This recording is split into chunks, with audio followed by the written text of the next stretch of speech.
I'm actually a shy guy.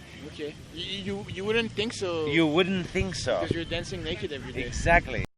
So today we're basically asking people about about complexes and like being self-conscious. Okay. You know, like Hence why you were talking to that guy. complex, like maybe you're too skinny or you're too hairy or you. Like a hang up on some clinging of some notion of yourself. Yeah, that's what we're talking about basically. What a beautiful conversation. Like, We were just talking about that. really? Yeah, we were just talking about that. What were you? In regards to like body image issues, you know. I was definitely a little insecure like growing up because I'm pretty lengthy, if you can't tell, and Can you go like this? I got a big reach. Got a basketball hoop Yeah, you can dunk yeah. on? If you want to get dunked on, you know where to go. Being small, Being small. skinny, and stuff skinny. like that. And are you? Is this? Is it still today preventing you from like feeling at ease and talking to people, or have you usually? Sometimes, yeah, just because I feel self-conscious because I know you can see my spine or something, Okay. and things like that. My pants always just really tight because, I'm just such a small person and things. I'm very petite. Yeah. And Growing up, I had really bad eczema. Like I had really, really dry skin, and so when I would like shake someone's hand that I met, like they would always kind of make like a little comment like, "Oh, you have really dry hands," and I was like, "Yeah, I know. Like, thanks for telling me." Oftentimes people see my hair or like my nose, and you want to see my nose? Yeah, it's very, very Jewish. Yeah. I've always been insecure about my weight. your weight? Yeah, it's something I Too still. little, too big. It's Um, hard to tell. Not evident It's hard which to one. tell. But you say it louder. Come on, guy. No, you it know, could go either way.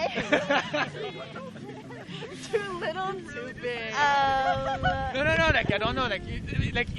I mean, Honestly, if someone was clearly overweight and they're like, oh, I've been, Yeah. self-conscious about my weight, I would not assume that they were like Right. in anorexia. I would say, okay, I get it. Well, maybe they are. No, I've actually struggled they with are, both. With both. I okay. was a chubbier child, Okay. and I was always insecure about that.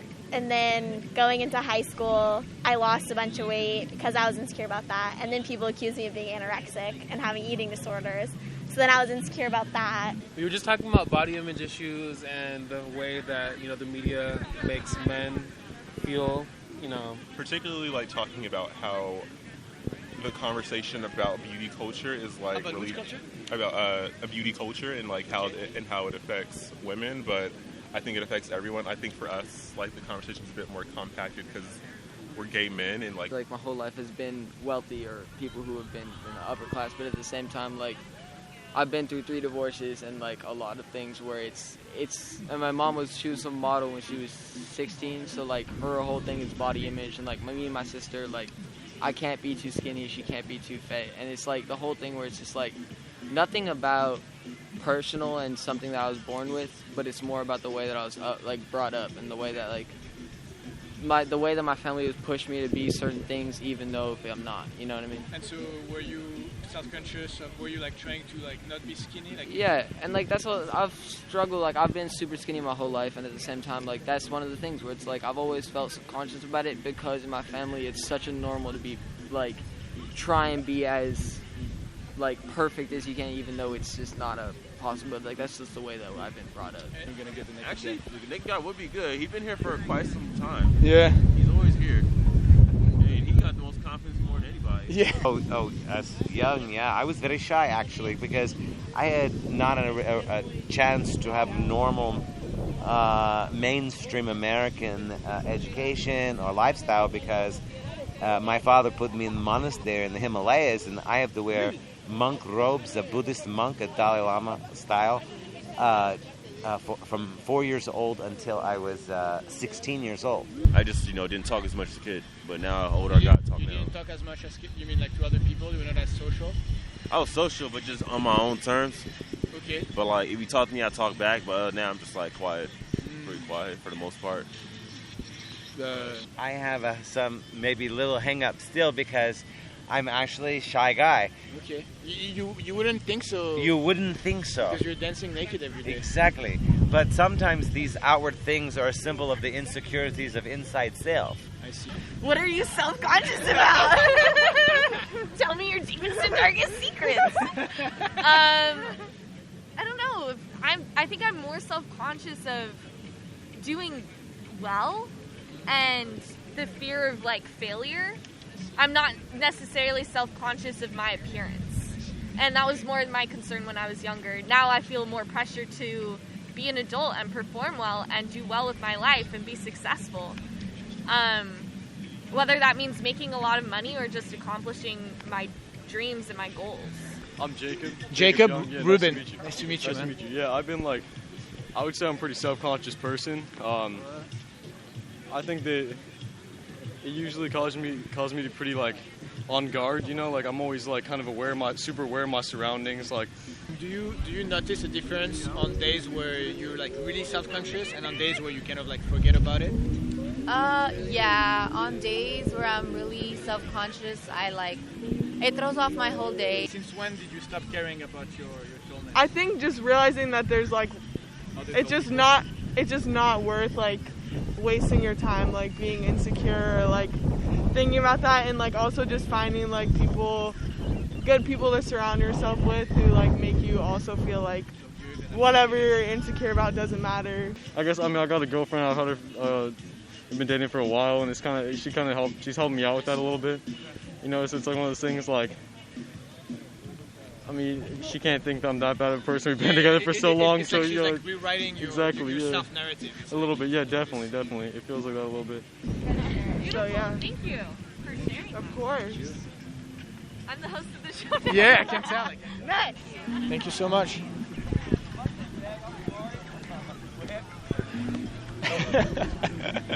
Were you self-conscious when you were a kid? Oh, definitely. I have a lot of subconscious stuff. The question is more about how do you tackle this battle against yourself? I fucking perform well. I try and do well. So not fail. So yeah, because there is two sides. That's one side, but you could also say, you know, I perform the way I perform, and then if people are going to judge me for it, then, you know, fuck them. They're not my people, and you know what I mean. Like you could, you know, for example, she didn't go for like a length reduction. She said, if I'm too tall for you, then too bad. I overcome that social and also like emotional thing. Okay. By realizing I'm in controlling my life, how I feel in every moment.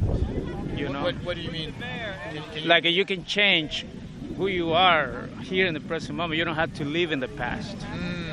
That those emotions were kind of like a teacher. You know, you don't have to reject them or live in them or be attached to them, but kind of like see them for what they are, and then realizing they're there to teach us, become stronger, become more resilient, you know, become more responsible of our actions too. Yeah. I feel free. Yeah. Do you feel free? Yeah. You know what I mean? He's over here talking to random people. You gotta feel some sort of freeness. Yeah. I feel, yeah. I mean, you know, I think we all have moments, but I feel pretty free. Does your filmer, does he feel free? Do you feel free? I think so. Why, if I He's not allowed to talk. You're not free, Aman. You're behind your mask. How about you? How about you? Yeah. When I was young, something that I was self-conscious about was I was really hairy. I mean, not really hairy, but I started growing hair like much before like my other friends. And also I thought I had a big nose. Can we see it? Yeah. You're beautiful now. Thank you.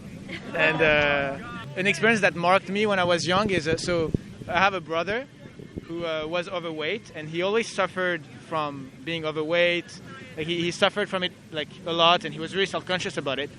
And one day I went on vacation, and I met this guy. So, you know, my brother was very self-conscious about his weight. I was self-conscious about my hair. And one day I met this guy on holiday who was really overweight, but he didn't care at all. Like he didn't, like, he would interact with people like, you know, he was more free than me, you know, and I thought I looked good, and, you know, I just was hairy. And this guy who was more overweight than my brother didn't care at all. He would just interact with people so freely. And that is the first time that I thought, you know, sort of like you know, it's like they were like a glitch in my narrative about the world. And another time, I met this other guy also in holiday. I love that. who was much more hairy than me, like much more hairy than me. And one vacation, and he's wearing this like really short thing, like his hair like so hairy. And this girl, she says something to him like I don't remember, but she said like, "Oh, Matthias, you're so hairy" or something. And he just like brushed it off like, "Oh, what? You're gonna embarrass me now? You're gonna make fun of me?" Like, you know, he just brushed it off so lightly. And I was like, whoa, like, you know, because I felt that I would have like I would have like sort of like became so rigid. But the way he just like handled it, it was also another glitch. And I think at some point I came to the realization that I had to accept my cards. You know, it's like we all have different cards. And, you know, some people, it seemed like, you know, when you read history and you hear people's stories, it seemed to me that some people had like much shittier cards than I have, and yet they were able to do so well.